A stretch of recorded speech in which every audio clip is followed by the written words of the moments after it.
Welcome to the Win Win Evangelism Podcast. My name's Dr. Tina Waldrom. In a nation where fewer people are exposed to the message of Jesus, it's more important than ever for churches and believers to be equipped to share their faith in genuine and culturally relevant ways.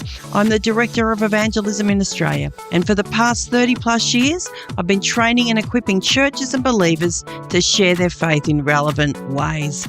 Each week, this podcast will help you do exactly that.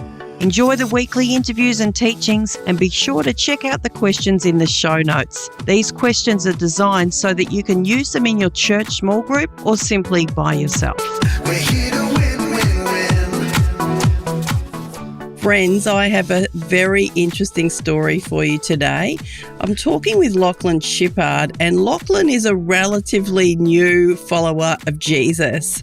And what I want to do on the show is introduce you to some people that have started following Jesus, young and old, but lean into their stories and see how we can be better at sharing our faith. Lachlan had a moment where he said to me, he just felt out of the blue that God was trying to reach him. So that got my attention. I want to talk about that today. Welcome to you, Lachlan. G'day, how are you, Tina? I'm very well, and I'm so enthusiastic about your story and so encouraged. But what I want to know is, before you felt like God was trying to reach you, can you just give me a quick overview of your life? I know you're in your early 30s now. What was going on in your life before this? Well, what was going on in my life is I think I realised how sad I was, and I was in a bit of a bad place, and I decided that I wanted to change my life. And I started to, you could say, clean the inside of the cup, but I didn't know God at the time. And I just started to, change the way I thought, change the way I spoke, how I treated people, how I treated myself, getting rid of drugs and alcohol, just so many things I changed about my life that led me to find God. Right. What did your life look like? Like, what did the regular week look like for you as someone that was in their early 20s? Like, what did that look like? Regular week was go to work. After work would just be training at the gym or going to the pub, hanging out with mates. But it was the constant partying, the constant drinking, the constant taking drugs, the constant need for trying to sleep with as many people as I could. And so it was all about me. That was all I was doing, basically, just trying to fill a void that I couldn't fill. Would you have used that terminology back then? I was trying to fill a void. Definitely not. Right. What was driving that, if you look back? What were you thinking? I think I was trying to make myself happy. I felt pretty miserable. I think I'd felt miserable deep down for such a long time, but didn't understand that I did. So I was constantly trying to find things that were to make myself happy. I called them quick fixes. So I was having a quick fix after work. I was having a quick fix during work. I was having multiple quick fixes on the weekend, and I was just trying to feel happy, I guess. Right. Well, what type of work did you do? Like, what were you doing? Was that a part of the trying to fill the void as well? I was a heavy diesel mechanic by trade. I chose the job when I was 17, and it was purely just because of the money. Heavy diesel mechanics make a lot of money, and I thought that having a lot of money meant you have a really incredible life, but that's definitely not true. I had heaps of money and didn't know how to spend it. It went out quicker than it came in. So the job that I had I was in it for the wrong reasons, you could say. I was just there purely for the money, didn't have any satisfaction or desire to be a mechanic. It's very hard to have any other driver, isn't it? It is, yeah. What else can drive you if it's not something to do with faith or something like that? When were you the most unhappiest? I think the most unhappiest was when I was 25. It was in 2018, roughly off the top of my head. And I'd been living this lifestyle of drinking, partying, hardly working, and it had all just caught up to me. And I remember just being completely confused as to how I was feeling. It was like I felt sad for the first time in my life, and I had no idea why. And so I just had to sort of get up and get out of where I was, because I didn't know how to fix myself, didn't know how to help myself. Take me from that point. So you mentioned this at the beginning. So you started to clean the cup from the inside, is the words that you used. So this is kind of off the back of this deep sadness that you're feeling at 25? Yeah, definitely. Just like really confused because I knew that I was a good person deep down. And I sort of didn't understand how I got to this point, how I was feeling these emotions, but I hadn't really felt these emotions before. I think I was living off such a high life previously, and I finally got to a point where my body was like, and my mind was like, where are you? What are you doing? So I had to isolate myself. I went and moved to Western Australia where I was working in the mines over there, and just began trying to understand how to help myself in a sense. How did working in the mines help? It didn't help much. I did meet some great people, but I just went out there and just worked as much as I could. And then when I came off from work, I had no idea what to do. So I would go out drinking. I would go take drugs. I would go sleep with people. I would go try to catch up with the people back from home. But it was a 2-year battle of me doing the same things, but I was doing it isolated. So I think I continually kept breaking myself further and further and further down. I kept wearing myself down to the point where I'd had enough and I had to get out of Western Australia. I shouldn't laugh, but it sounds like you changed locations feeling like that would be the answer. Yeah, definitely. I definitely thought that would be the answer, yeah. Okay, so you left the mine. So where did you go? Well, I actually moved to Queensland where I worked in a job in civil construction, just operating on or working on their machinery. It's just the same job, just with smaller gear. I was making less money. I was still living the exact same lifestyle. I tried to deal some cocaine because I was trying to make some extra money. I was still partying every weekend. I was still doing some very silly things. And it all caught up to me one day in Queensland. It's an amazing story, and I'm not trying to be disrespectful, but there's so many things I think of my own story where I'm laughing thinking, gosh, I did so many similar things on, trying to fulfill that void in life. So what happens then in Queensland? In Queensland, I still remember it. I can't remember the exact date, but I had just finished work. It was Friday afternoon. The job that I had was terrible. They were short-staffed. We were working so much and I wasn't getting the money that I used to make in the mines. I left work. I was driving home and I just started to think about my life. I was like, I didn't like who I was. I had no money. My rent was due. I had no food in the pantry.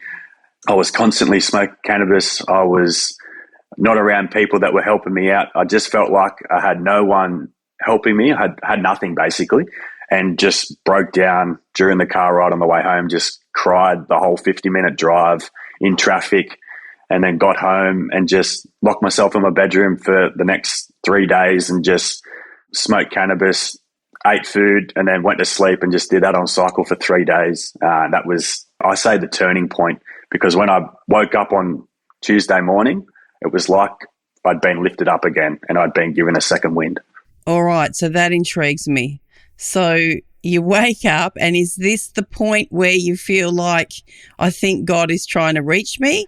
Definitely. I still did not know God. This was in 2021, I think around September.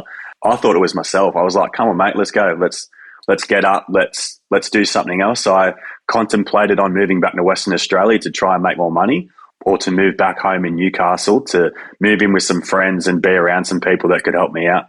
And luckily enough, I actually moved back with my mates, and that was a turning point, but still didn't know God at this time. Okay, so why was it a turning point? Why was it such a turning point? I think it was such a turning point because of the realizations that I had. Like, I realized in that moment that I needed help. I realized that I needed to take accountability for my life. And I think I realized that I had to get rid of this victim mentality that I'd been holding on to for such a long time. All my problems weren't my problems, they were everyone else's. And I hadn't ruined my life. People's influences had ruined my life. And so it was the starting point was getting rid of those three things out of my life, and they were completely shattered after that. So fast forward and you come to this moment where you think, I think that God's trying to reach me. Are you saying to me that even though you tried to, that was a big turning point and life was looking a bit different, you still didn't feel like the void was filled? Yeah, definitely. Like I'd changed so many things about my life, and I call it miserably happy because it was the happiest I'd ever been in my life. I was drug and alcohol free.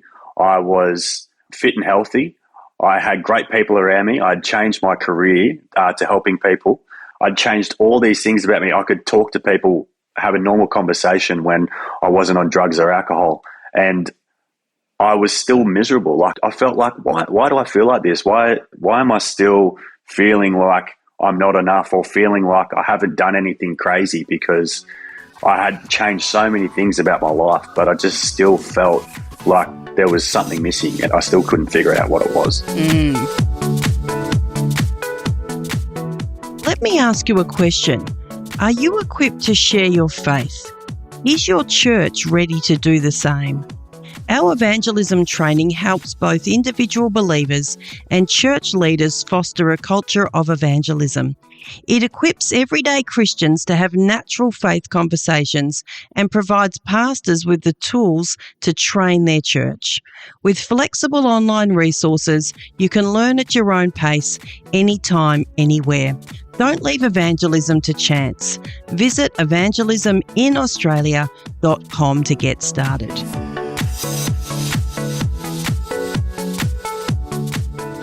All right, so we must be getting near that point where you feel like, I think that God is trying to reach me. Definitely.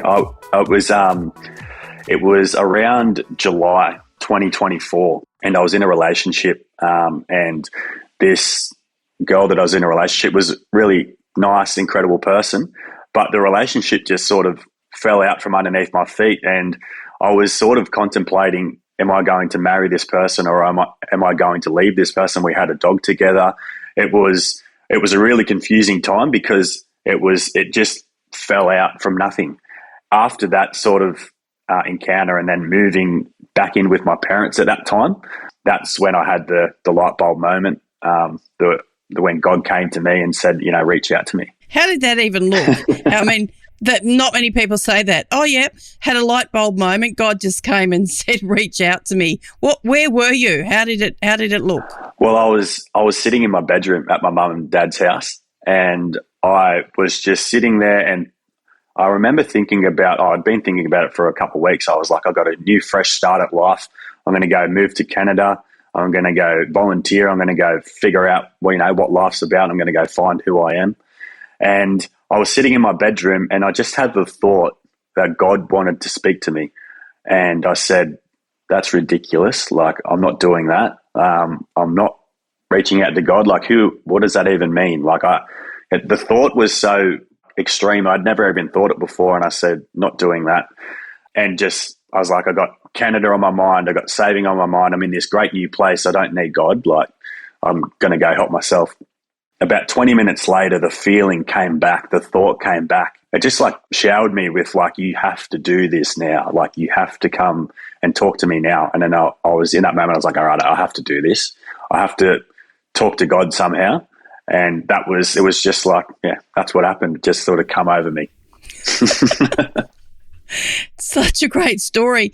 I had one of those moments though, Lockie. Really? I had one of those where I did in California when I met Jesus, and I had this thought, if you don't change your life right now, you certainly wouldn't go to heaven if it existed. Yeah, wow. Just from nowhere, random. Yeah. But anyway, so I love these stories. So what did you do? What happened? Well, because I wasn't really surrounded by anyone going to church or, a true believer of Jesus. My best mate had an older brother that I knew was a Christian. I'd spoken to him a few times over Strava and over text message.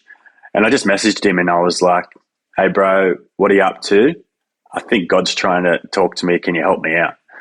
And he talked to me. He helped me understand what I was going through. He tried to talk to me about Jesus. Like, I'd known who Jesus was. Like, I knew through school that he died on the cross.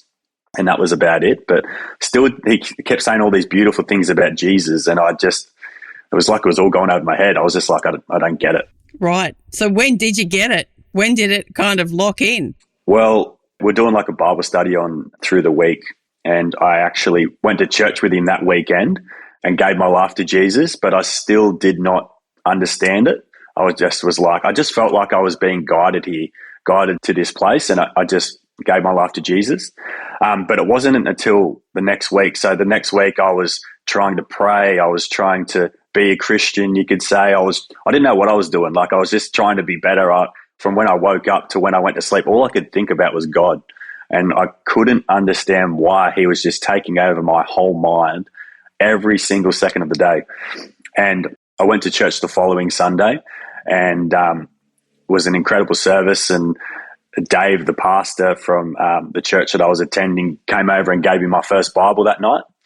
And I took it home and just kept reading about Jesus in Matthew.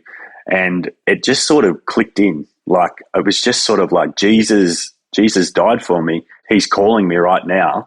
And all the things that he did for me on the cross, all the things that, like, his incredible example, like, he did all this to help show me and to help me be a better person. But yeah, he died for me and gave me life. And I think my heart understood. Like, I'd been saying these words like, Jesus, I know you'll help me understand what's going on. But that night, my heart caught up to what my mouth was saying, and my heart knew what was going on. And I prayed to him that night and told him I loved him and said, help me be better, help me be a better person, help me in every single way take over my life. And it was an incredible moment. Wow. Yeah, that is quite a story. Absolutely amazing. So now let's have a bit of a moment of honesty. So now you've been following Jesus for, a short while, around the year. What's your own thoughts on reaching other people? Like, what do you now think is most helpful for you to be able to share your faith in Christ with others? And obviously will be informed by your own story. So I'm just intrigued by how you see that now, and what do you do? For the last 4 or 5 years, I have been self-reflecting on how I treat myself, on how I treat other people, and every situation. Like, it's ingrained in my being now. So I think it's a massive part that, we remove the log from our own eye before we remove the speck from someone else. So it's not being like inwardly focused, but it's being like seeing how you react, seeing how you talk to people, seeing how you handle situations, and knowing who Jesus is and adapting that into your life. And also those 3 points that I said at the start was understanding that, we can't do this life by ourselves. We need each other, and we also need Jesus to remove the victim mentality, because we can't blame anyone else. Like, yes, a lot of people have had hard upbringings, and there's some crazy things that people have gone through, but no, we can't change that. And the only way that you can move on from that is to change your thought process and just say, yep, this is what I've been dealt, but I'm going to change it. That's been the pillar of what I've been doing these last 4 years. Yeah, very powerful. It's a great foundation that you've got laid in your life there. So if you think about your mates now that don't know Jesus, that are around you, what's your strategy? Like, in your own mind, what do you kind of think, this is what's going to be effective as a Christian for me to reach them? It was a bit of a process, because when I first found Jesus, I was just just telling everyone, I'm like, you have to give your life to Jesus. I was probably being that really annoying guy. I bought them all a Bible. I bought my mum a Bible. Like, I was just handing out Bibles like they were going out of fashion. But I think that the best way and the most effective way is to show people Jesus through who you are and through your actions. Because even as kids growing up, we don't learn most of the time through what people say to us, but we learn through watching people. We learn through seeing and adapting and putting that into our lives. Like, when I moved back in 2021, I moved in with my friends, and I learned so much just from watching them and implementing that into my life. And so, I think that's a key area, key point. Yeah, it is an absolute key.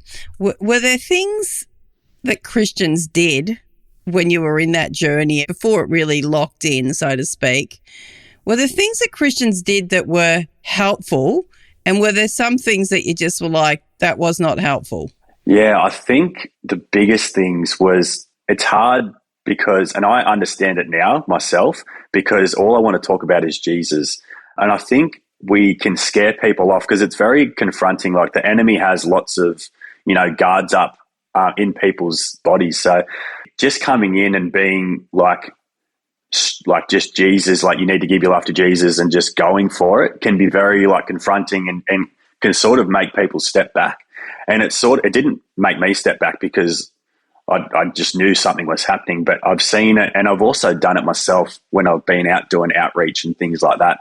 And just throwing Jesus out there or anything can sort of be a bit confronting. So I think even trying to just build a friendship or even just have a conversation with someone can bless them more than trying to say, look, you need to give your life to Jesus. I think just being a human and just getting to know someone and getting to talk about someone, maybe share a bit of their story, can help someone, understand that we're here to help. We're here to talk to them.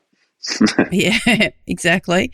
So if I put you in front of a big congregation and said, look, just give us your top 2 pointers, Lockie, give us your top 2 pointers on how I can be better at sharing my faith as a Christian, what would those 2 be? I think the best 2 would be, number 1 is like just to share what Jesus has done in your life, because it's so individualized, it's so important, and it can reach so many different people. Like, I'm still reading through the Bible and everything like that. So I'm still understanding how to read it properly and everything like that. And sometimes I don't feel very confident in preaching the word, but I can explain with great detail what Jesus has done in my life personally, what he's taken from me and what he's delivered me from. And then I can also show who Jesus is. Just be Jesus for people. Just love people. Just be kind to people. Just help people out. And we don't have all the answers, and Jesus has all the answers. We try to steward those in the best way that we can. But showing people who Jesus is by how you treat them, how you love them, and just doing little things for people can be so powerful. Yep. Amen. Those are great answers. And the challenge for all of us, Lachlan, is that sometimes we can be good at showing. Sometimes I think we do need to be a bit more accountable by what our behaviours are and our actions. But being brave enough to actually say something, that this is what Jesus has done in my life, that's a big one. But really, you've got a very laid back way about you, and I could see that you could easily do that because you understand by not being in people's face is not going to help, but just basically sharing what Jesus has done in your life. So that would be my challenge for you today as a listener, is how can you actually take a step forward and actually just share something about what Jesus has done in your life or is doing in your life.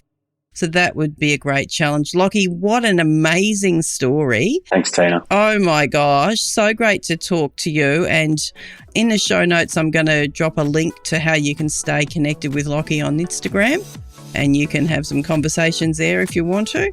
And this has been a great conversation. So I hope and pray that you've got some great information today and that you can implement this in your life. Lockie, thank you again. It's great having you on the show. Thanks, Tina. Thanks for having me.